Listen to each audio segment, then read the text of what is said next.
First revision, second revision, third revision ये क्या है, और फर्स्ट रिवीजन में कितना टाइम देना चाहिए, सेकंड में कितना देना चाहिए, थर्ड में कितना टाइम टेकन होना चाहिए, बहुत कंफ्यूजिंग होता है ये। Hello everyone, this side Anu and welcome back to our channel. So guys, आज के वीडियो में मैं आपको बताने वाली हूँ रिवीजन स्ट्रैटेजी। बहुत लोगों का ना सिमिलर सा डाउट होता है कि first revision, second revision, third revision ये क्या है, और फर्स्ट रिवीजन में कितना टाइम देना चाहिए, सेकंड में कितना देना चाहिए, थर्ड में कितना टाइम टेकन होना चाहिए। बहुत कंफ्यूजिंग होता है ये। तो आज आपको ये डाउट मैं क्लियर कर दूँ कि आपको कितना कितना टाइम टेकन करना है हर एक रिवीजन पीरियड में। सो बेसिकली रिवीजन स्ट्रैटेजी में आपको कुछ स्टेप्स फॉलो करने होते हैं।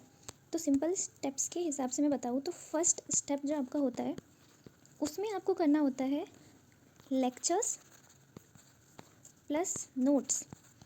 और हाँ, ये जो आपका लेक्चर्स देखना होता है ना, इसे कभी भी अपना फर्स्ट रिवीजन काउंट मत करना, क्योंकि लेक्चर्स देखना और लर्न करने में बहुत डिफरेंस है। बहुत बहुत बहुत ज़्यादा ही डिफरेंस है, बहुत मेजर डिफरेंस है। तो कुछ लोग ना लेक्चर देखने को भी वन रिवीजन काउंट करते हैं। इनफैक्ट जो वो मैराथन्स अटेंड करते हैं ना, उसको भी वो रिवीजन में काउंट करते हैं। तो ये नहीं करना है, दोनों अलग चीज़ें हैं। तो चलो, पहले आपको फर्स्ट स्टेप क्या करना है, लेक्चर्स कंप्लीट कर लेना है, नोट्स कर लेना है, ठीक है। ये दोनों करने के बाद आपको करना है सेकंड स्टेप। सेकंड स्टेप में आपका रहेगा मॉड्यूल रीड। जब आप ये दोनों चीज़ें कंप्लीट कर लोगे ना, तो आपको फुल ऑन मॉड्यूल रीड करना है। इंस्टीड ऑफ, आपने देखा होगा कि एकेडमीज़ अपने समरी नोट्स प्रोवाइड करवाती है। तो इसका यूज़ कब करना है, कैसे पढ़ना है, ये मैं आपको आगे बताती हूँ। और ये याद रखना कि समरी नोट से कभी भी आप फर्स्ट रिवीजन मत करना। डीपली आप समरी नोट से तो कभी नहीं पढ़ सकते हो, क्योंकि पहले एक समराइज्ड वर्जन होता है। तो इसमें आपको बहुत सारी चीज़ें चाहे तो काट छाट के मिलेगी, या तो टॉपिक्स छोटे कर देते हैं, तो इससे आपको नहीं मिलेगा। और जो मॉड्यूल होता है उससे आपके पूरे पूरे क्वेश्चन बनते हैं। तो अगर आप ऐसा सोच रहे हो कि ICSI आपको बाहर से क्वेश्चन देती है, तो ऐसा बिल्कुल नहीं है। जो भी क्वेश्चन आते हैं सिर्फ और सिर्फ मॉड्यूल से आते हैं, चाहे वो कहीं इधर उधर कहीं भी बुक के किसी भी कोने से वो कोई ना कोई क्वेश्चन बना देती है। और आप फिर सोचते हो कि ये क्वेश्चन आया कहाँ से, ये तो मॉड्यूल में है ही नहीं, जबकि वो मॉड्यूल में ही होता है। तो इसके लिए आपको प्रॉपर मॉड्यूल रीड करना पड़ेगा। इसलिए सेकेंड स्टेप होता है avoid summary notes and stick with module only. And the next step is the third one. इसमें आपको करना होता है PYQ solving. Yes, this was very important, क्योंकि अगर आप PYQ सॉल्विंग करोगे तो आपको बहुत सारी चीज़ें पता ही नहीं चलेगी, आपका प्रैक्टिस नहीं हो पाएगा। और जब आप क्वेश्चन सॉल्विंग नहीं करोगे तो आप आंसर कैसे राइट करना है, actually the way of writing, ये आपको पता नहीं चलेगा। तो प्रैक्टिस करने के लिए एग्ज़ाम में कैसे आपको अपना प्रेजेंटेशन बनाना है, उसके लिए आपको PYQ करना मस्ट है। ये बहुत VVI है। के बाद आपका फोर्थ स्टेप आ जाता है test series.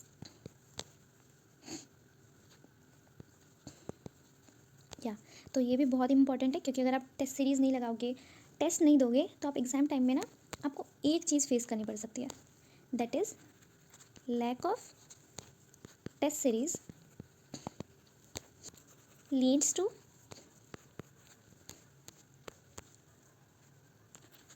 Lack of time management. अगर आपने टेस्ट सीरीज़ को अवॉइड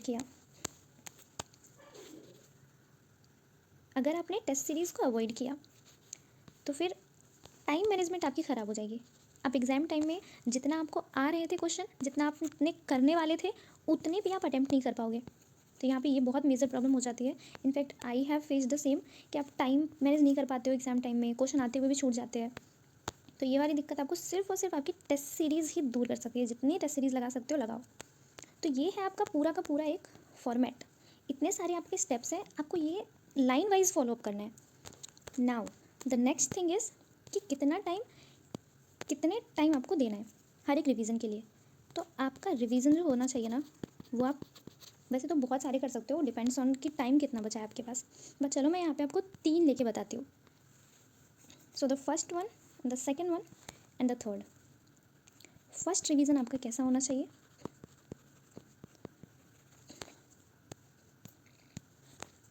फर्स्ट रिवीजन आपका डीप होना चाहिए, ठीक है।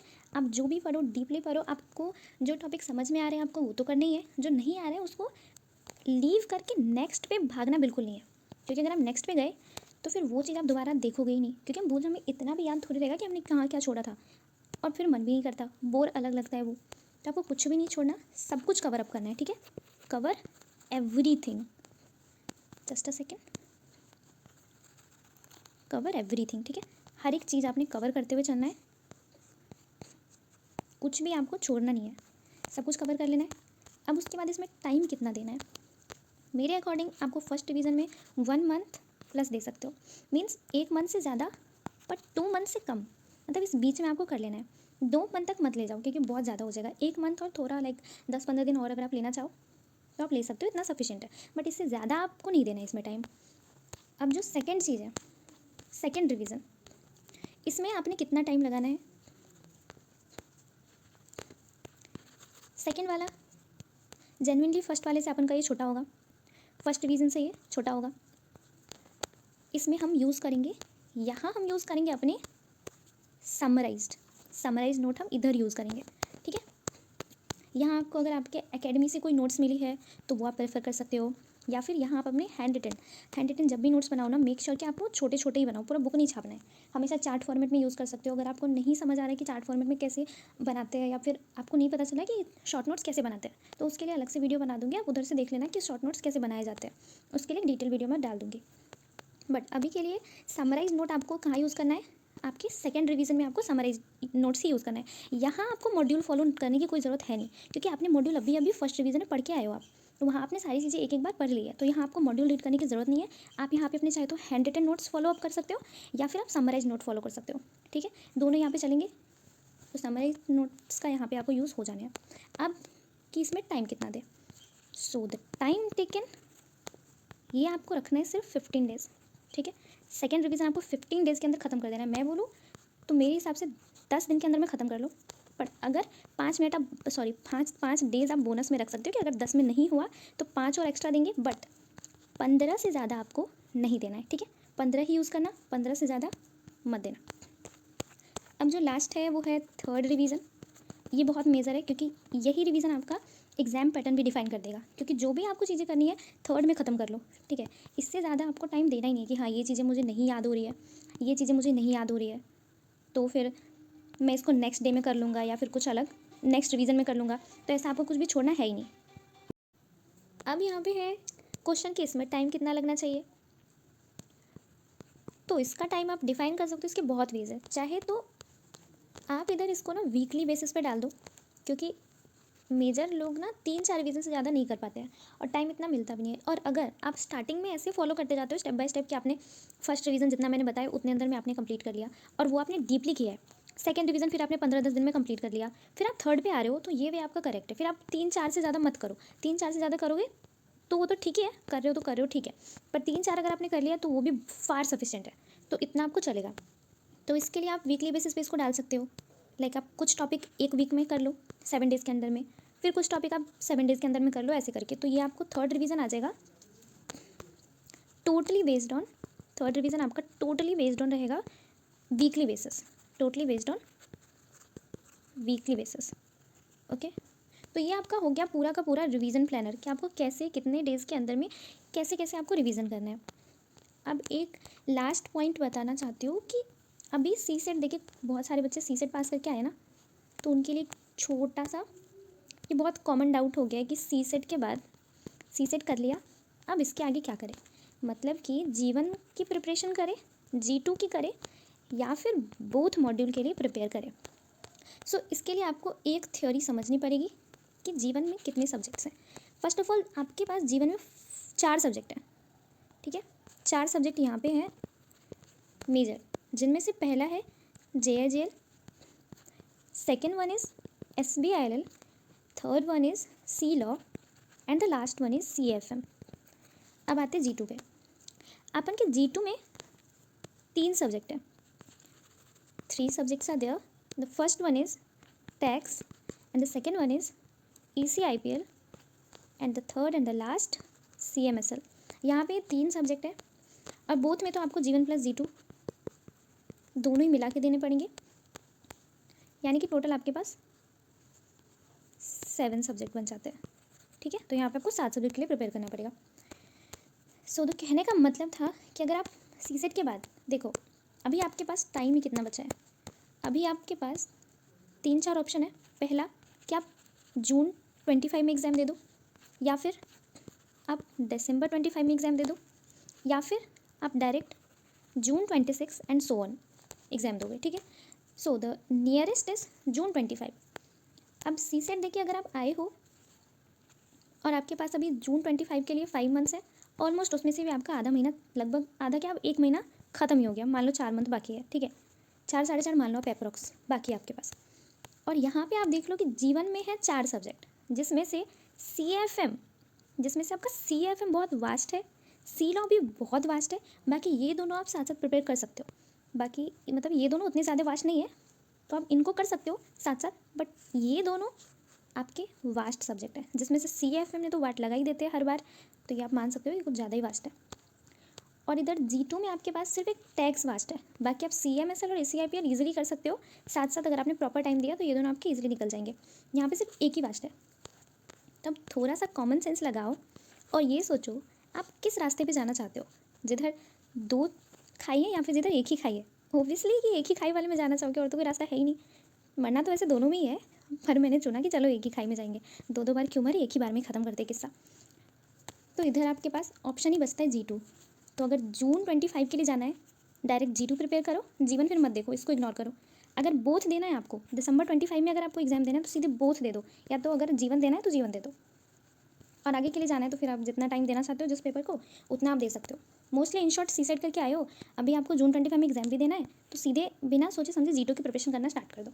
जीवन बोथ भूल जाओ, क्योंकि अब उतना टाइम आपके पास है नहीं कि आप इतना ज़्यादा कवर अप कर सकते हो। सो आज के लिए था इतना ही। बाकी चलो एक लास्ट और चीज़, कि कुछ बच्चे सोचते हैं ना कि पढ़ा हुआ सब भूल जाते हैं। जो चीज़ें हमने लर्न की, प्रैक्टिस की, टेस्ट सीरीज़ लगाए, रिटेंशन कर ली अच्छे से, पर वो सारी चीज़ें भी हमको याद नहीं है, पूरा ही भूल जाते हैं। तो डोंट वरी, उस सबका एक ही सॉल्यूशन है आपके पास, रिवीजन। सिर्फ और सिर्फ रिवीजन। जितना रिवीजन करोगे, जितना डीप रिवीजन करोगे, not only revision, I think deep revision कहना ज़्यादा सही है। जितना डीप रिवीजन करोगे, जितनी ज़्यादा आप टेस्ट सीरीज़ लगाओगे, उतनी ज़्यादा आपका ना कमांड आते जाएगा। क्योंकि ट्रस्ट में याद नहीं होते बहुत सारी चीज़ें। एक्चुअली लॉ ऐसा सब्जेक्ट है ना जिसमें आपको लगेगा कुछ याद ही नहीं हो रहा, कुछ याद ही नहीं हो रहा, बट जब आप उसको रिवीजन पे रिवीजन करते जाओगे ना, चीज़ों को डीपली बाय हार्ट समझते जाओगे। रट्टा मारना इज़ वेरी डिफरेंट थिंग।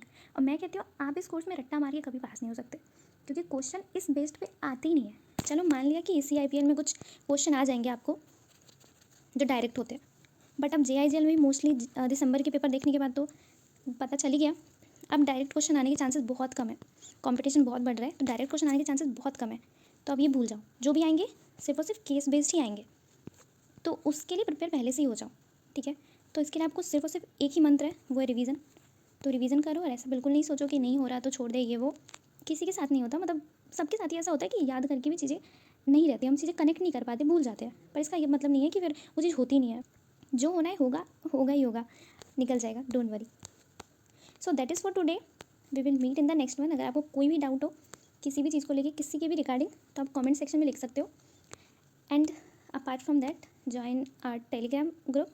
अगर कुछ बच्चे जो होते हैं टेलीग्राम यूज़ नहीं करते हैं, तो आप कमेंट सेक्शन में डायरेक्टली अपने डाउट लिख दो, ठीक है, कमेंट बॉक्स में, तो वहाँ से आपको रिप्लाई मिल जाएगा। एंड नेक्स्ट कुछ स्ट्रेटजी जो भी बतानी होगी, अगर आपको बोथ के लिए प्रिपेयर करना है तो आपको कितना टाइम लगना चाहिए, अगर आप मतलब बहुत सारे डाउट्स आ रहे हैं कि नहीं हो पा रहा है, टाइम मैनेजमेंट नहीं हो पा रहा है बोथ के लिए, तो उसके लिए भी एक वीडियो मैं पोस्ट करने वाली हूँ। सो उसके लिए थोड़ा सा वेट करो, जैसे टाइम मिलेगा I will post that video. So that's for today. तब तक के लिए बाय बाय। पढ़ते रहो, मस्त रहो, घर में रहो, हेल्दी रहो, खाते पीते रहो। Tata, bye bye.